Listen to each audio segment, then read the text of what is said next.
Aquí ya para conversar con nosotros Martín Pecoy, que es abogado y es especializado también en esta materia. Martín, gracias por acompañarnos y más que bienvenido. Muchas gracias, muy amable. Buenos días, bienvenido.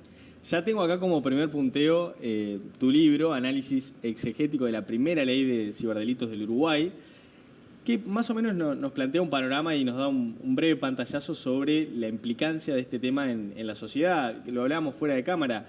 ¿Quién no ha sufrido tal vez un ciberdelito o quién no tiene algún conocido que haya pasado por, lamentablemente, una situación así?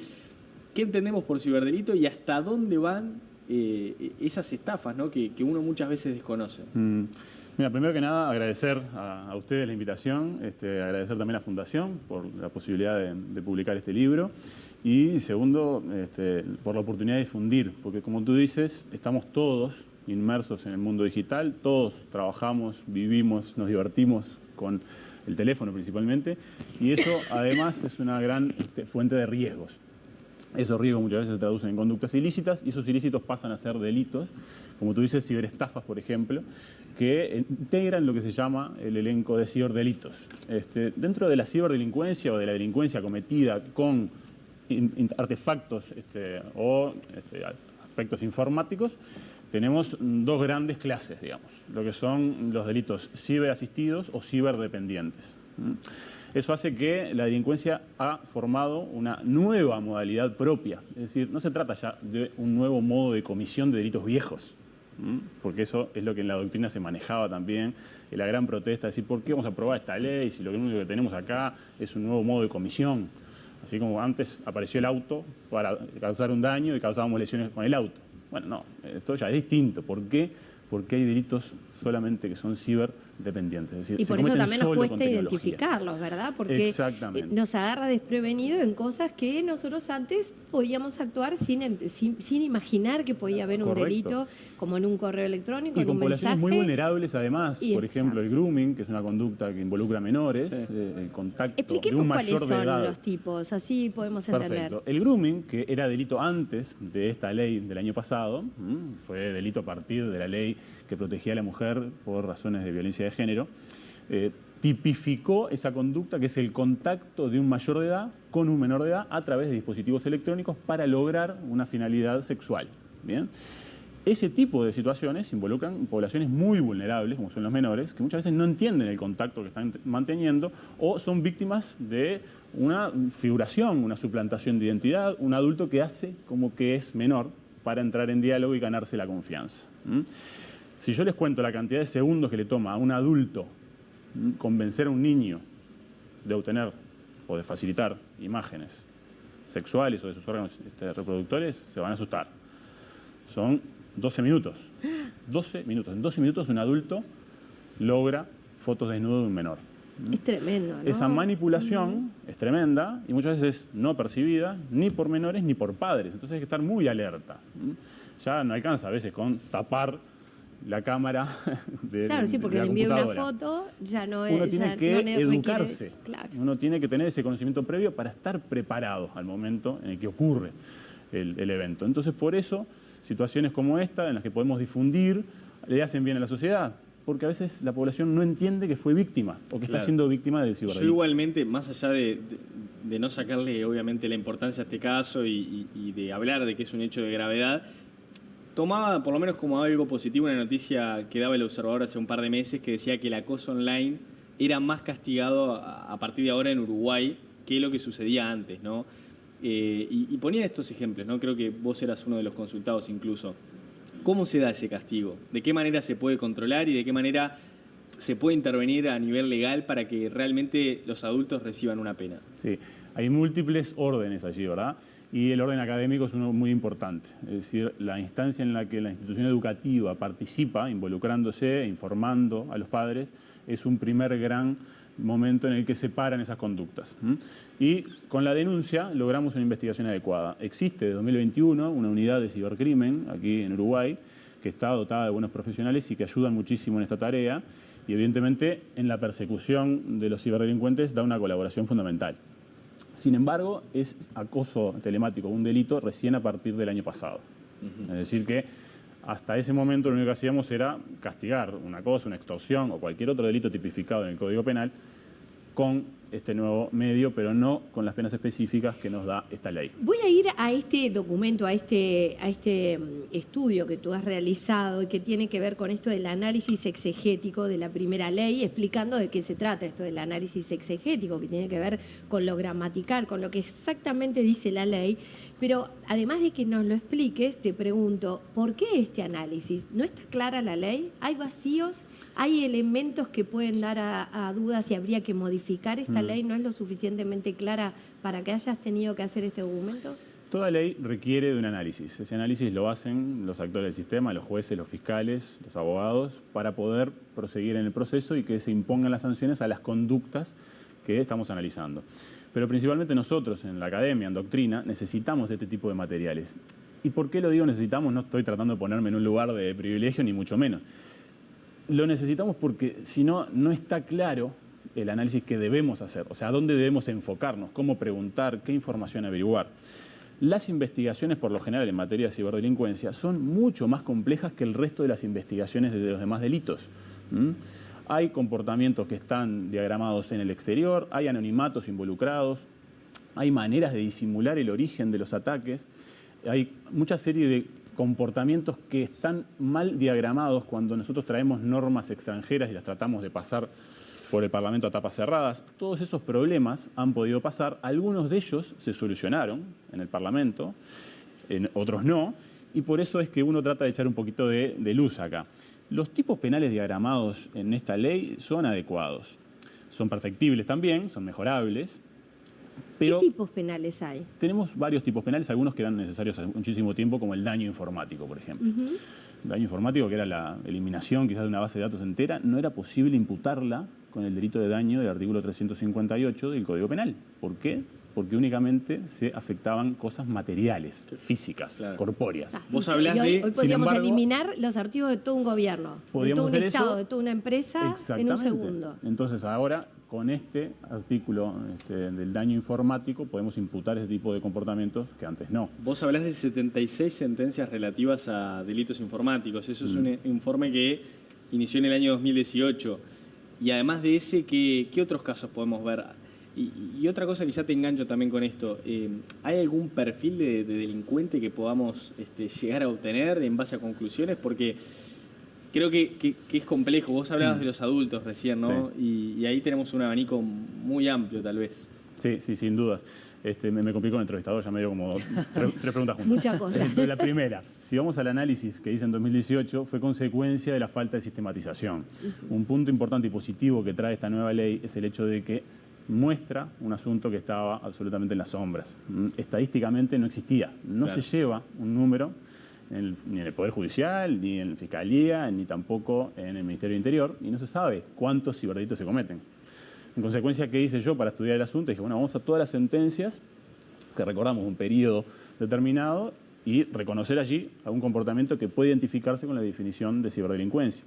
Por eso hubo ahí una preeminencia de los delitos que finalmente se terminaron tipificando, la estafa informática, el daño informático, estas suplantaciones de identidad que también pasan a ser delito, accesos ilícitos, toda esa serie de hackeos que bien conocemos. Y entonces, en ese sentido, hay una preeminencia clara de los comportamientos que afectan al patrimonio y, por otra parte, los que afectan a la intimidad o a la sexualidad, más que nada a los menores. Claro. En cuanto a lo demás, yo te diría que es difícil de responder. Uno trata de darle un enfoque, pero bueno, este tipo de conductas, digamos, es con el tiempo que vamos a encontrar un camino como para saber de qué manera lo vamos a encarar. No tenemos un seguimiento adecuado hoy en día, pero sí lo vamos a empezar a tener. Esperamos que madure un ecosistema a partir de esto, en el que se creen fiscalías especializadas, ¿sí? Se creen observatorios de esta criminalidad, y eso nos permita, a su vez, madurar protocolos específicos de investigación por cada uno de los ciberdelitos, porque esa es una problemática que también tenemos.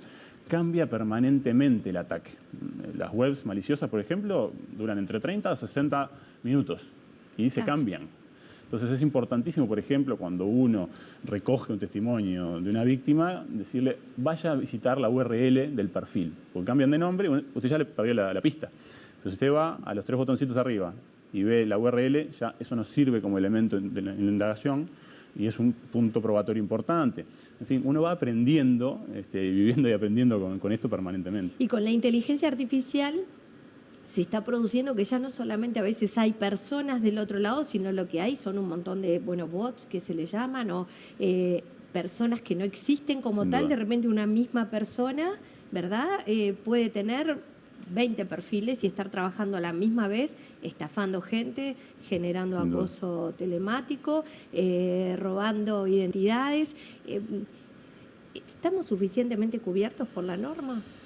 Yo te diría que estamos cubiertos por la norma, pero no así por los equipos que van a trabajar. Necesitamos capacitación ahí. ahí. Está. ¿Qué hacemos tanto ahí? nosotros en el día a día como abogados particulares, como la Fiscalía, como los jueces, necesitan instruirse respecto de esto. Es un poco la razón de ser de ¿Hay suficientes investigadores? Porque yo recuerdo haber hecho alguna denuncia y encontrarme con que encontraba más información yo que lo que me podían dar de seguimiento. Eso es un gran problema y de hecho cuando uno concurre, por ejemplo, con algunas víctimas, es un inconveniente también las distancias, ¿no? Porque uno le dice a alguien de Tacuarembó, lo que pasa es que tenemos que irnos a Montevideo, y te van a decir, no, pero la verdad, Montevideo, ¿cuándo voy? Es un problema. Y la única unidad que tenemos de investigación en ciberdelincuencia está acá en Montevideo. Y desbordada. Carlos Quijano, tenemos que ir ahí. Y el personal sí, es escaso. Entiendo que se está tratando de dotar de recursos. Hay una estrategia nacional de ciberseguridad que se está implementando. La que lleva adelante implica, AGESIC. exactamente. Eso implica también dotar de recursos al personal. Uno de los pilares también era la normativa, lo cual se consiguió. Y eso nos pone, digamos, en una situación mejor de la que estábamos en 2020, porque la OEA llegó a decir de nosotros que somos el peor de la clase.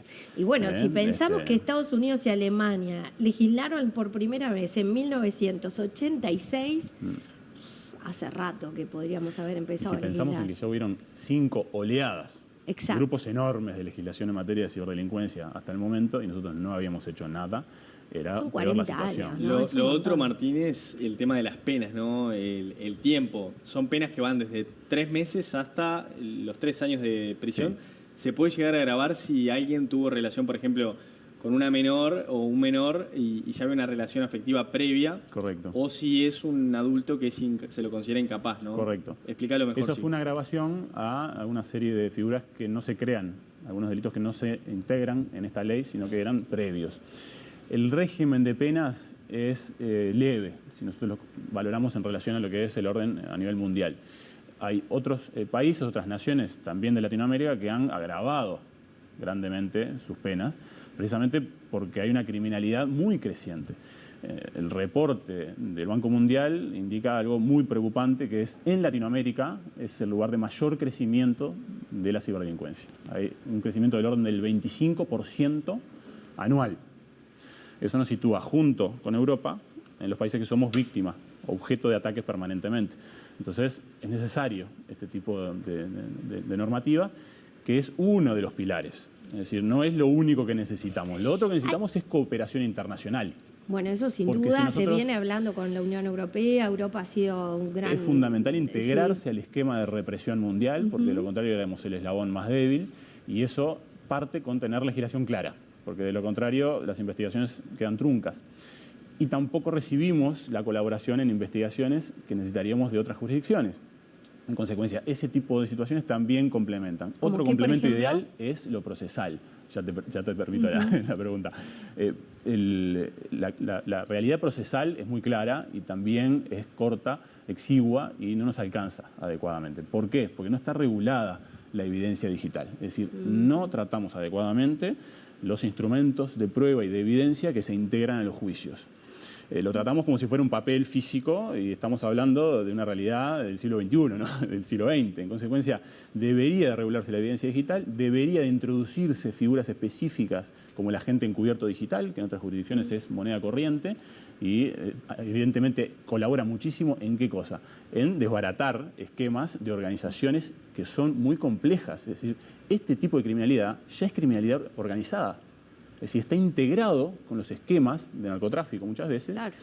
y tienen su misma lógica. En consecuencia, desarmar todo eso es muy difícil y además lleva tiempo. Son investigaciones largas que implican colaboración de múltiples actores. Y entiendo que es súper compleja porque estamos hablando de algo tan intangible y tan rápido de moverse, ¿verdad? Y de desaparecer, como bien decías, y transformarse en otra cosa, que esto pasa por arriba a la ley de toda la vida, a los investigadores de toda la vida. Sin duda. La volatilidad es la característica principal de la evidencia digital.